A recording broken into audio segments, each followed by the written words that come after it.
E agora o capítulo 8, nós avançamos um pouquinho mais. Capítulo 8 de Hebreus, enquanto você abre, eu vou aqui ligar o ventilador que eu estou com calor.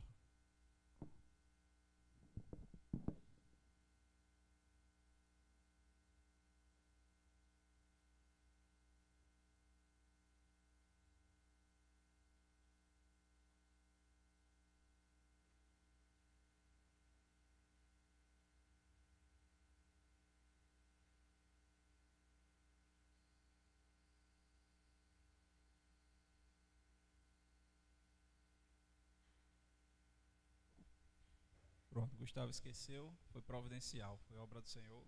Esqueceu o ventilador ali, vai dar certo. Hebreus, capítulo 8. A partir do versículo 1 diz assim: o mais importante do que estamos tratando, eu uso a NVI, tá? O mais importante do que estamos tratando é que temos um sumo sacerdote como esse, o qual se assentou à direita do trono da majestade nos céus e serve no santuário, no verdadeiro tabernáculo que o Senhor erigiu, e não o homem. Todo sumo sacerdote é constituído para apresentar ofertas e sacrifícios, e por isso era necessário que ele também tivesse algo a oferecer. Se ele estivesse na terra, nem seria sumo sacerdote, visto que já existem aqueles que apresentam as ofertas prescritas pela lei. Eles servem num santuário que é cópia e sombra daquele que está nos céus, já que Moisés foi avisado quando estava para construir o tabernáculo: tenha o cuidado de fazer tudo segundo o modelo que lhe foi mostrado no monte. Agora, porém, o ministério que Jesus recebeu é superior ao deles, assim como também a aliança da qual ele é mediador é superior à antiga, sendo baseada em promessas superiores. Pois, se aquela primeira aliança fosse perfeita, não seria necessário procurar lugar para outra. Deus, porém, achou o povo em falta e disse: estão chegando os dias, declara o Senhor, que farei uma nova aliança com a comunidade de Israel e com a comunidade de Judá. Não será como a aliança que fiz com os seus antepassados, quando os tomei pela mão para tirá-los do Egito. Visto que eles permanecem fiéis à minha aliança, eu me afastarei deles. Como eles não permaneceram fiéis à minha aliança, eu me afastarei deles, diz o Senhor. Esta é a aliança que farei com a comunidade de Israel depois daqueles dias, declara o Senhor. Porei minhas leis em suas mentes e as escreverei em seus corações. Serei o Deus deles e eles serão o meu povo. Ninguém mais ensinará ao seu próximo nem ao seu irmão, dizendo: conheça ao Senhor, porque todos eles me conhecerão, desde o menor até o maior. Porque eu lhes perdoarei a maldade, não me lembrarei mais dos seus pecados. Chamando nova esta aliança, ele tornou antiquada a primeira, e o que se torna antiquado e envelhecido está a ponto de desaparecer. Bem, pois bem, a epístola aos Hebreus, ou carta aos Hebreus, epístola hoje em dia caiu em desuso, quase não se utiliza mais essa expressão. É muito comum a gente ouvir ainda na igreja, né? Por conta da Bíblia, das versões antigas da Bíblia, então a gente chama ainda epístola aos Hebreus, epístola aos Gálatas, epístolas universais, enfim, mas caiu em desuso. Ela tinha o direcionamento a um público bem específico. Embora ela tenha circulado entre as igrejas, ela tinha um público que conhecia bem os costumes judaicos da época, os costumes judaicos da época. A gente percebe isso ao longo de toda a carta. De novo, quem foi que escreveu a carta aos Hebreus?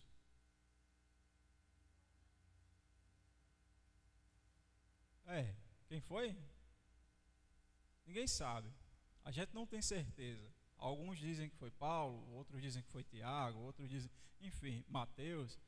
Colocam aí vários possíveis autores, mas a gente não tem certeza de quem escreveu a carta aos Hebreus. Diferente de outras que possuem um autor claro, que se identifica até no início, como Paulo, por exemplo, que às vezes escreve em suas epístolas e ele mesmo se identifica como autor daquela carta. A epístola aos Hebreus é diferente, a carta aos Hebreus é diferente. Mas ela tem um direcionamento que é bem conhecido. Cristãos, provavelmente recém-convertidos, que eram recém-convertidos do judaísmo. Então eles conheciam bem as práticas judaicas, as práticas ritualísticas e a da lei de Deus, a dos mandamentos do Senhor. Conheciam bem as Escrituras, estavam imersos mesmo dentro do universo ritual, litúrgico, sacrificial do povo judeu. Eles conheciam bem as ordenanças. Só que o autor aos Hebreus, desde o início e prosseguindo na sua carta, ele deixa claro, em todo momento, fazendo um contraponto. Ele diz que todas essas coisas foram boas, existiram de acordo com um propósito, tiveram a sua finalidade. Só que quando veio Jesus, todas essas coisas ficaram menores, ficaram pequenas. Porque quando Cristo veio, ele se tornou e sempre foi, mostrou e manifestou que ele estava acima de todas essas coisas. E que vinha para dar plenitude a todas essas coisas que passaram. Agora, Cristo traz uma nova realidade para as pessoas, a realidade do verdadeiro reino de Deus. Então, quando o autor aos Hebreus fala a respeito de rituais, a respeito do tabernáculo, a respeito de costumes, ele deixa muito claro que todas essas coisas eram pequenas, todas essas coisas eram um reflexo das grandes coisas que Deus ainda tem preparado para nós. Ou seja, tudo quanto nós vivenciamos aqui, e ele estava falando em relação àquele povo específico, seja lá o que fosse, seja lá que fosse o tabernáculo, seja lá que fosse o templo que veio posteriormente, seja lá os sacrifícios que eram feitos, a glória do Senhor que se manifestava no Santo dos Santos, tudo isso era um reflexo, era apenas uma sombra das coisas extraordinárias que nós que cremos ainda temos por viver. Então tudo isso não é nada comparado com a glória que há de ser manifestada através de Jesus Cristo, e que de fato foi manifesta através de Jesus Cristo quando ele andou no meio do seu povo. Então ele coloca Cristo na figura, e ele coloca Cristo como figura de um sumo sacerdote. Era o sacerdote que ocupava o maior posto na sua época, era um sacerdote de sacerdotes. Então o autor dos Hebreus ele faz essa comparação, colocando Jesus também como sendo um sacerdote que estava acima de todos os outros sacerdotes. Uma linguagem que os receptores da carta, os receptores da epístola, iriam entender sem nenhum problema. Quando ele fala então que nós temos um sumo sacerdote, é um sacerdote que está acima de todas as coisas. Só que diferente dos sacerdotes humanos, com os quais as pessoas da época de Jesus estavam acostumadas, as pessoas da época do escritor aos Hebreus estavam acostumados, o sumo sacerdote Jesus Cristo, ele não sentou num trono humano, ele sentou e está ao lado da majestade de Deus, está ao lado do seu Pai, está ao lado de Deus nas alturas, na glória, em toda a majestade de Deus, segundo o que está escrito. Então Jesus, ele não ficou preso à realidade humana, porque a realidade humana não era suficiente para conter tamanha majestade de Deus, tamanha majestade de Jesus, tamanha a glória de Jesus. Então, ele continua a analogia, dizendo que assim como um sacerdote humano entrava no templo para oferecer sacrifícios pelo povo, Jesus também entrou no santuário verdadeiro. E o que é que ele quer dizer com o santuário verdadeiro? De novo, ele quer dizer que tudo aquilo que foi vivenciado aqui, seja o tabernáculo, eu ia trazer uma figura do tabernáculo, acabei esquecendo, seja o tabernáculo, seja o templo, todas essas coisas são como se fosse um reflexo das coisas que acontecem nos céus.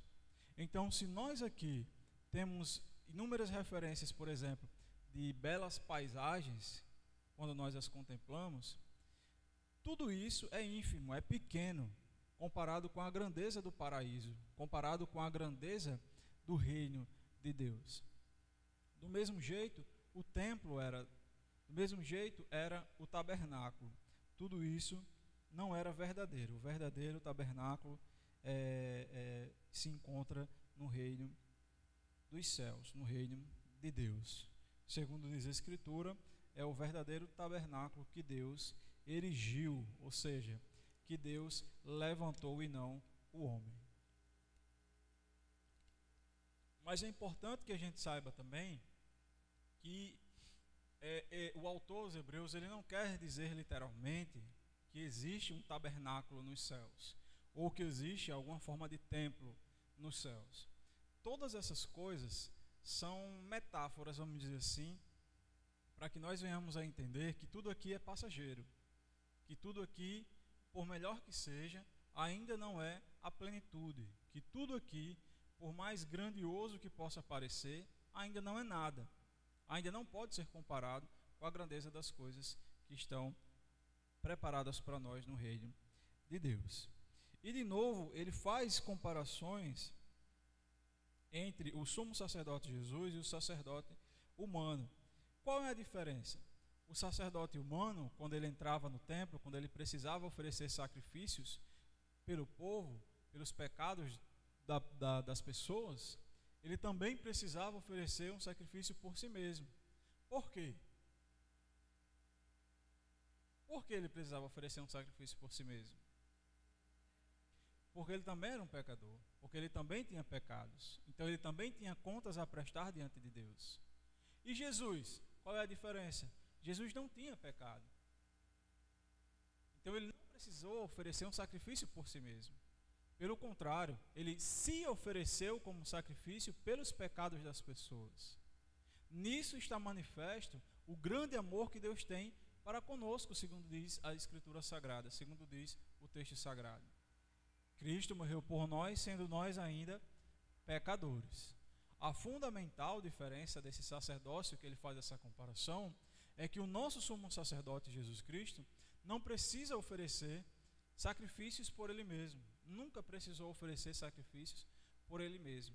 Porque Cristo é o homem perfeito. Cristo é a criação perfeita. Entenda a criação não no sentido de que Deus criou Jesus de alguma forma, mas a criação do homem quando ele nasce, quando ele encarna, quando ele cresce, quando ele amadurece e quando posteriormente ele morre. Cristo é a imagem do homem perfeito que Deus criou lá no início.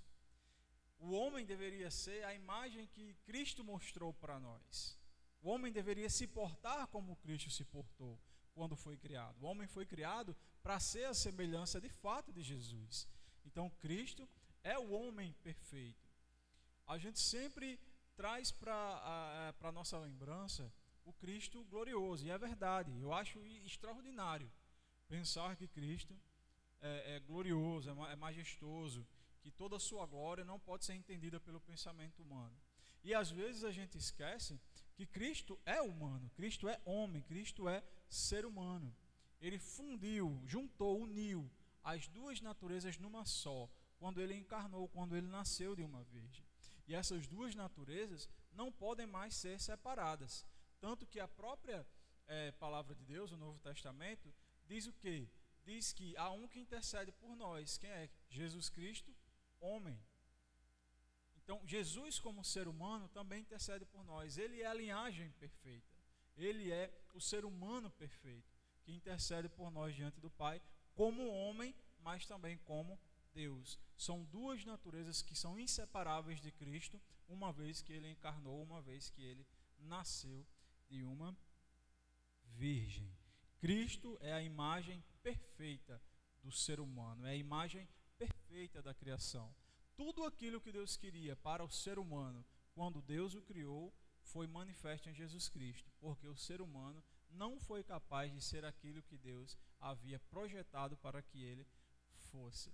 Como muitas vezes acontece de um criador imaginar uma máquina, um equipamento, e ele não funcionar conforme esperado. Pelo contrário, ele acaba saindo do controle, saindo das expectativas. Mas Cristo foi o inverso de tudo isso. Então Cristo, ele é o nosso modelo, ele é o exemplo que nós temos a seguir. Se Cristo conseguiu, ele não conseguiu resistir ao pecado porque ele era Deus, mas porque ele era um homem e permaneceu fiel até o final, até a morte. Ah, mas ele tinha natureza divina, sim, mas os seus atributos divinos, segundo diz a própria Escritura, ele rejeitou por um tempo. A palavra de Deus diz que ele não teve por usurpação ser igual a Deus, mas humilhou-se a si mesmo. Não é assim que diz a Escritura Sagrada? Sim ou não? Sim ou não? Sim. Então os atributos divinos de Cristo, ele rejeitou durante um tempo, ele deixou de lado, ele lançou mão de utilizar, para mostrar para a gente que o modelo a ser seguido é possível de ser seguido. Nós temos a capacidade de sermos semelhantes a Cristo, de andar conforme Cristo andou aqui na terra. Amém?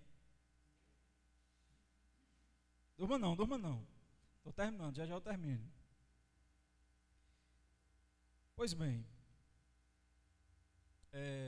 então tudo quanto nós vivenciamos aqui, e eu queria muito ressaltar isso, nós desfrutamos de coisas boas. Desfrutamos ou não desfrutamos? Sim. Nós temos coisas boas aqui na terra? Temos muitas coisas boas, coisas excelentes. Mas nada disso pode ser comparado com as coisas maravilhosas que Deus tem preparado para nós. É por isso que sempre, em todos os momentos, nós somos alertados como cristãos a desfrutar de todas essas coisas, sim, mas não termos apego a essas coisas, porque todas essas coisas, elas passam, elas não duram. Seja lá riquezas, tesouros, sejam posses, tudo isso pode ser roubado, pode apodrecer, pode enferrujar, seja lá o que for. Enfim, tudo isso se deteriora. Mas as coisas que Deus tem preparado para aqueles que creem nele, para aqueles que são fiéis ao seu nome, essas coisas são eternas. É por isso que Cristo a todo momento nos alerta que os nossos tesouros devem ser juntados, nós devemos juntar tesouros, não aqui na terra, porque tudo isso é passageiro, mas nos céus. Agindo como? Preservando princípios do reino, preservando princípios cristãos eternos, agindo em conformidade com aquilo que Cristo nos ensinou a agir, agindo da maneira como Cristo agiu aqui na terra. Nós devemos ser justos porque Cristo foi justo e nos ensinou a justiça. A nossa mentalidade deve ser diferente, nós não devemos agir como agem as demais pessoas. E isso tudo reserva para nós um tesouro que não pode ser corrompido, que nem apodrece nem ninguém rouba. É algo garantido pelo sangue de Jesus, pelo sacrifício que ele fez por nós. Então, o ministério de Jesus, e veja isso como uma comparação, veja isso como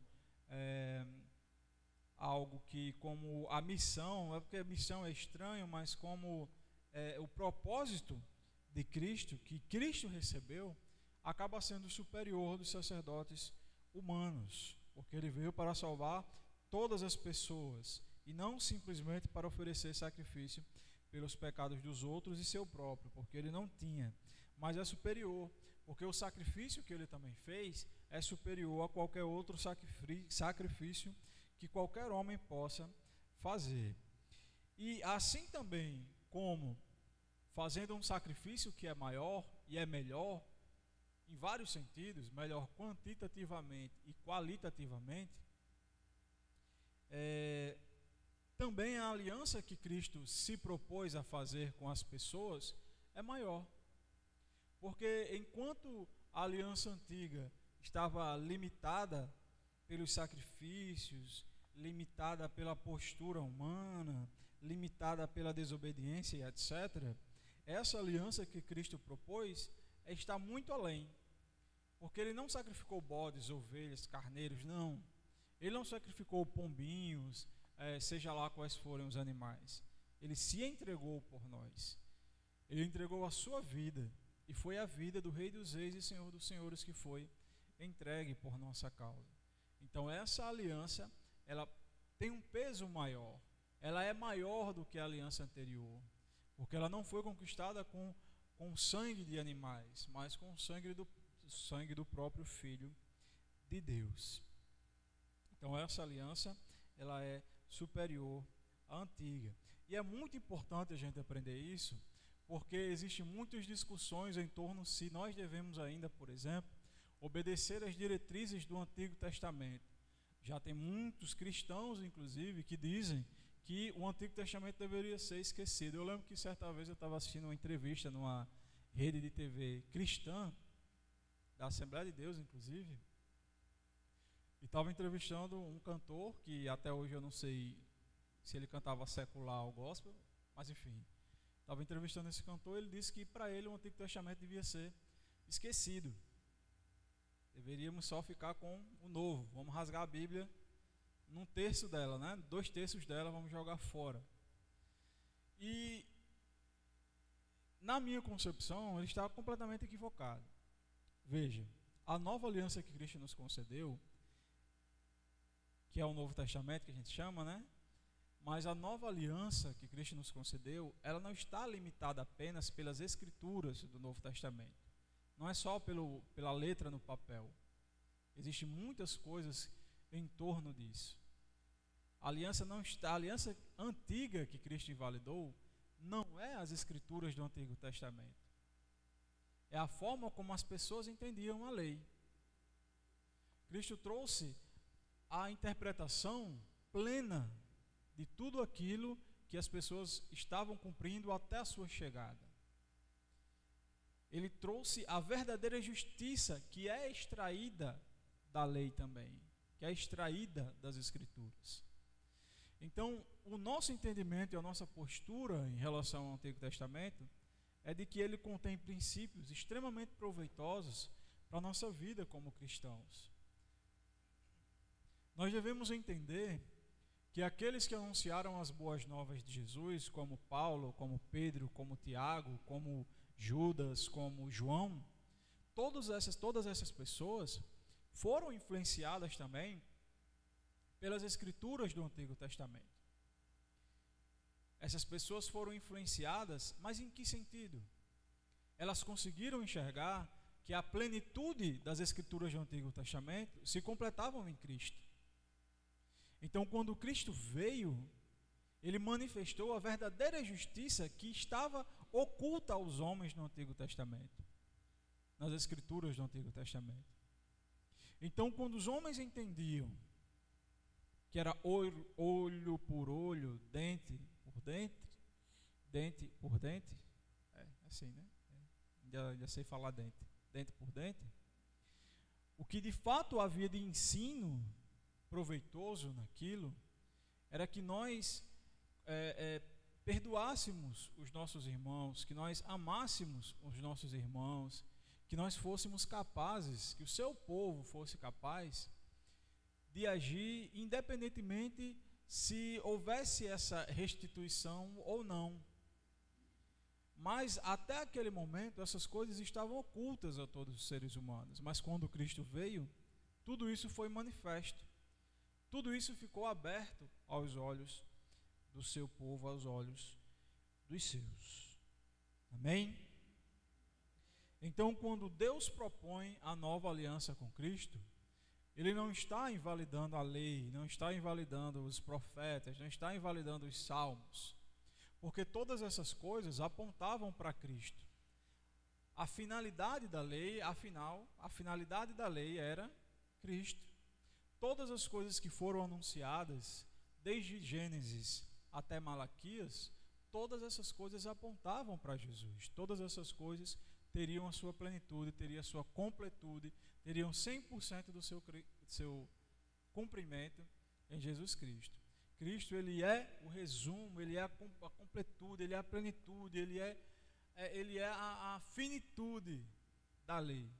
Quando Cristo chega, instaura, começa, inaugura o reino de Deus.